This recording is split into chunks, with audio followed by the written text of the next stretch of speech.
DPW Chair, Department of Public Works, Joe Driscoll. With me today are Councilors Allen, Councilors Green, President Hudson, and Councilor Majuk have just stepped out for a moment. I believe they'll be back. Councilor Paniagua, Councilor Schultz, and oh yes, Councilors Hogan and Caldwell are with us as well. We're joined today by the Department of Engineering. I know we have Mayor Robison and Kelly Haggerty. I don't know the third individual's name. Mark Romano. Mark, how you doing? Good to see you. Good. All right. So, Mary, I guess if you want to get rolling and let us know how things are going. Things are going well. We're busy. Good. Just wanted to give you a general background for some of the new counselors and older counselors. We're made up of 3 divisions. Mark Romano is Division Engineer of Mapping and Surveying, so he is in charge of all our mapping and surveying records and doing surveys for various departments such as water, DPW, parks, and anything else that needs to be surveyed within city property. Kelly Haggerty is our Division Engineer of Buildings, and she's in charge of overseeing all the capital improvements of our city-owned buildings. And John Cavilhan, who couldn't be here today, is in charge of design and construction, so he oversees all the improvements in the street right-of-way, and also oversees the stormwater. We oversee the stormwater program and permits and everything. Everyone who constructs something in the right-of-way. Great. In terms of our budget, we're adding 2 new funded positions. One is Deputy City Engineer to help me, and the other one is Engineering Project Coordinator, probably for the Buildings Division. We added this new title to give us to kind of broaden who we can hire. Mostly we hire facility engineers and civil engineers, but the Engineering Project Coordinator role would help manage some of like the JSCB projects going on. And Mary, before you step any further, let me ask you this. I know that we have a problem hiring the engineers and things because of the salary. Is that going to be a problem in these 2 areas? Well, the unions are currently negotiating their contracts, or almost done negotiating their contracts, and I know the middle manager's salary range has increased, so that should help us out.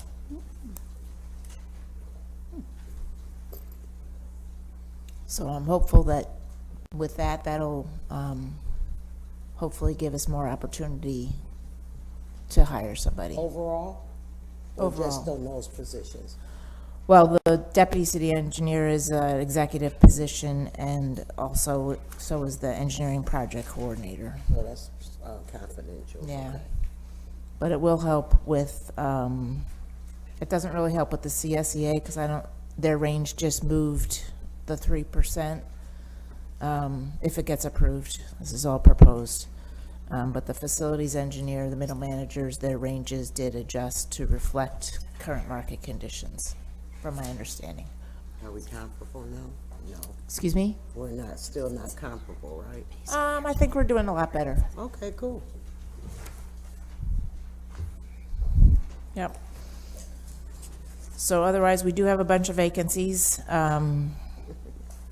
We have 1 facility engineer vacancy, 1 GIS specialist, engineering tech 2, and clerk of the works 1. Can I ask what page you're on? Oh, I'm sorry, 142. Oh, That's where we can find that's information. why it's a Greek. We're looking at the But if you want to back up, I'm happy to look at whatever you want to look at. I just figured I'd start with staff first, because that's most important. Okay. Sorry. Did you want me to go over the vacancies again? No? We're good. Okay. I think the numbers are very clear now. They weren't before. So we're going from 19 employees to 21 employees.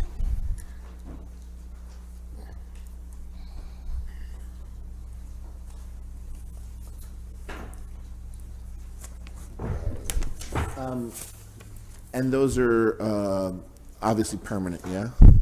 Excuse me? The two jobs. I guess I'm just curious how the flood of ARPA money has affected. I mean, a lot of what we're trying to spend ARPA money on falls under your departments, right? Yes, it does. But there's also JSCB and the STEAM school. Right. Those are two very big Yeah, definitely. projects and programs. Yeah, definitely to say, I realize you guys have always been, like so many city departments, dealing with capacity with the amount of work that's coming in versus the amount of staff you have, so, but just, curious that these are permanent and, Yes. yeah.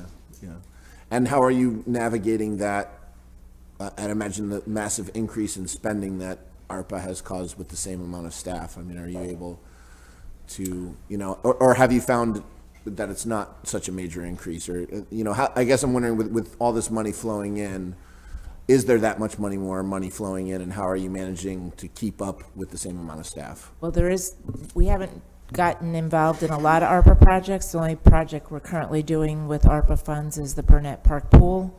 But we do expect a lot more parks projects, and the school district also has ARPA money, and they're in the process of hiring new general service agreement consulting firms, so there will be a lot more school projects as well. So, some of these vacancies will go to the building division to help beef up that department. Okay. But you feel like you'll have the capacity? Oh, fire training center, I'm sorry, also is being done with ARPA funds. But it's not such a major leap that you won't be able to handle it with the same amount of staff that you have now, is what I'm. Well, I'd like to fill some of these vacancies so that we can Yeah, but if you can fill have more those. capacity, because once the joint schools phase 3 kicks in, and the STEAM school and these ARPA projects, yeah, we're going to be busy. Yeah, sure. And then throw on top of that the I-81 project will make Yeah, for the sure. design. That's a different division. That's not Kelly's division, but that'll be involve a lot of coordination with our design people. Yeah, so I guess I'm just, in that respect, concerned about the storms to come, and I guess you're saying if you can fill the vacancies, you feel like you'll have them. Well, and the I-81 project really won't, we'll be involved in the planning and stuff, but the bulk of construction is not going to start till spring of 2023, so I think we'll be able to figure out how it's going to run between now and then, and perhaps we might add a position in the next fiscal year, if needed. Okay, makes sense. How do we determine that some of that stuff is reimbursable from the federal government, the state government, 81?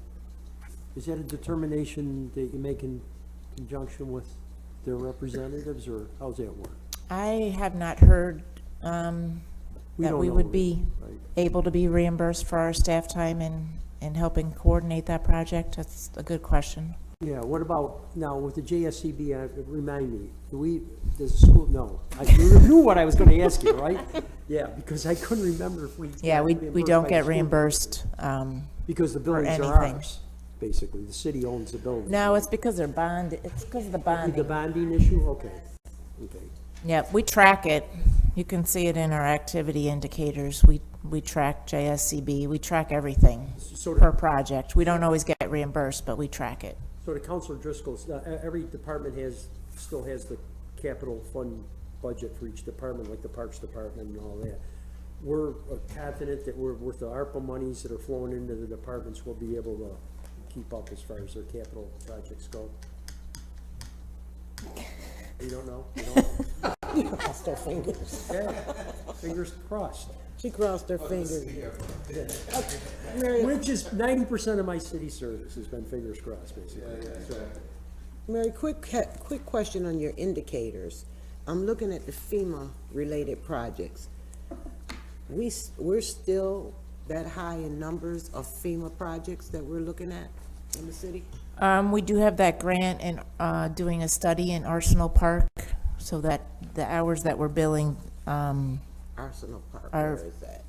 that's just south of Dorwin. It's around the southern city line. We received grant funding to kind of review whether putting a detention area, kind of divert the creek and create a detention area south of Dorwin. It's privately I owned. know where it is, okay, and I was gonna say. It's where those big towers are on the, Isn't that out of the city limits, though? no, Yeah. most of it is not, right? Majority of it is north of the north side of Dorland, along the creek. And I don't know the acreage, but probably 25% of it is on the south side of Dorland. Oh, so only 25% is Right, outside. I thought it was more. Okay. Okay, so we need to talk to the county, huh? It's a private property owner that owns that. We need to talk to the owner then. Work, okay. That's where the, like, the tower is. Yes, yep. I think there's 2 of them or 3 of them. Yes. But go back to FEMA real quick, then I'm gonna be quiet for real. So when we go back to FEMA, when we talk about the floodplains, are we still looking at floodplains, or are we clear? Right now, the only grant funding we have is for that Arsenal Park study. Okay. We still, I don't know if we track that under this line, but we still do the floodplain permit reviews when anybody's developing something in the floodplain. Okay. But we're not doing any other studies other than the one on the south end of the city. Thanks. You're welcome.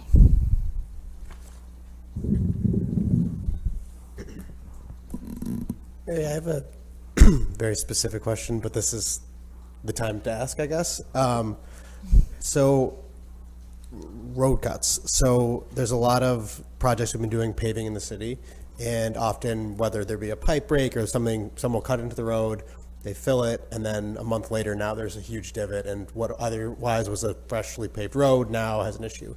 Is there an engineering spec that we make people use when they repair roads, or how do we do that? Yes, we actually updated our standards in March of last year, so March of 2021, and we've expanded our requirements, which in general terms means we're making them restore more pavement, so not just cut the area where they excavated, but go beyond that to try and blend in. And if there's multiple cuts, you know, in a row, to blend it all into one street cut repair instead of 5 or 6, you know, little ones. Footage on that, because I think it was a footage that we put in, right? I don't have the specifics Right, memorized. Nader? It was footage on how much. Yep. So we have implemented those new procedures, and we're trying to enforce them and see how they work. And is there a time period after the installation where it's required to be, like, still needs to work? DPW does hold the refundable portion of their permit. I want to say it's for like 18 months. It depends when they do the cut, but it's roughly a year, at least a year. I think average about a year and a half. Okay, so from a process standpoint, you develop the specs, and then DPW is kind of charged with the day-to-day enforcement of making sure Correct. they follow it. Yep. Okay, that makes sense. And then with the dig once philosophy that we're trying to implement on all our TIP projects anyway, the downtown mill and pave, the State Street, the Salina Street. This year we're doing West Genesee Street. We're trying to have everybody who needs to do work get in there and get it done. We are having a lot of challenges because, you know, I don't know if you guys have driven any of our newly paved streets, but there's been multiple cuts, both internally to the city and externally. So we're trying to do better and get people in there and get the work done that needs to be done, but it is a challenge. But we're trying to reduce the number of cuts after we pave, Because at least. I'm all for business, and I'm all for, you know, people developing. But to Michael's point, when you come down Solar Street, and Spencer, it's like you're riding in a roller coaster, and you have all those people there still working, still digging, and the streets are horrible, right in that portion where they're putting those new buildings. So are we gonna monitor them? We're trying to monitor the cuts that are being done. Yes. I'll monitor them for you. There you go, President Hudson. Point of clarification, So Mary's correct in terms of, in the past, based on the cut to any given street, there was a percentage that was applied that they then had to repair, whomever had done the cut, correct? And the cuts are not only, the cuts to the streets themselves are mainly the water department and National Grid, correct? And so the water department, And the telephone companies too, yeah, telephone companies, but sewers. yeah, well, water and sewers department. So when you say that it's been expanded, how much has it been expanded? We've pretty much revamped our entire street cut restoration policy so that, you know, it's pretty detailed, but if they're cutting a certain amount of the road, they have to do the entire lane, from the lane to the curb line. If they have multiple cuts, they have to combine them into one full cut. But that's only for external, that's not for like the water or sewer departments, right? No, internally, they're supposed to be Internally? following the same procedure. Okay, yeah. So some of the dips that you see and that you're referencing are our own internal issues. of getting But done. you can still have a dip in the road if it's not properly compacted. So, it's a combination of things. It's proper compaction, it's, you know, how much you're digging, how big the area is, how many of them there are. You've seen it when you travel. And Mary is just to echo what other councilors and Auditor Maruna are saying. You know, it's really disturbing, especially over there in my district on Velasco. You know, Velasco, there's part of it that is county, and there's part of it that is in the city. It's like when you come from the county side, it's smooth. Then the minute you hit like the Glenwood, it's like you are dancing on the road. You know, which is for me it's just I don't know. Now, there may be an argument that our roads are traveled more, but it's Velasco. You know, the county side it get traveled as well, and then when you hit our side, it's going like this. And for me, I don't know if that is the construction question. I don't know if it is engineering question. Now I'll buy it if you come to middle of Salina. I'll buy that. But Velasco, you know, I just don't. Right. Right. But I don't know if that's a construction question. Is that engineering question? Whose question is it that the roads are this terrible on the city side? I'll take a look at that. I can't answer that question. Yeah. Just, and I'm bringing that up because I have asked that question, and I've been told that our roads get traveled more. But when you look at Velasco, it's Velasco, you know? Yeah, And nobody when you stops at the city line. Right. Yep. Right, it's stopped right there, and it's He said, I don't know, but so with that, another question that I have is concerning I-81. What other resources from the engineering department beside personnel that we are going to potentially commit? Are there other resources? I know that the mayor's office has put out a new position for a coordinator to work with DOT on the project. I don't know the details of that position, but I know that is currently being advertised. Okay, and we are going to fund that position? Is that what I'm hearing? Yes. Okay. That's my understanding. Okay. Mary, who put the sidewalks in on, by the Inner Harbor? Who put those sidewalks in? Like around Franklin Square? No, down where there weren't any, right in front of the boathouse, going down toward the mall. They have all new sidewalks, and I'm curious to know who put them in, and how they were paid for. I don't know if, well, are you talking Solar Street? We did put some sidewalks in with our TIP project, so that would be from Bear Street towards Hiawatha, up to Hiawatha. Going from right almost in front of the A-loft, back toward the mall. I'm not sure, would it be core? No, it's solar, but Inner Harbor. Yep. yeah. From Kirkpatrick to Bearden. Yeah, and I'm just curious to know, because if developers are setting up shop, then I think developers should be the one paying for the sidewalks, not city taxpayers. So I'm just curious to know how that works. I know our Solar Street project, we did some sidewalk work, but that ended just south of Bear, so I'm I not, think right there is where they're talking about the aquarium, and why are we picking up the tab?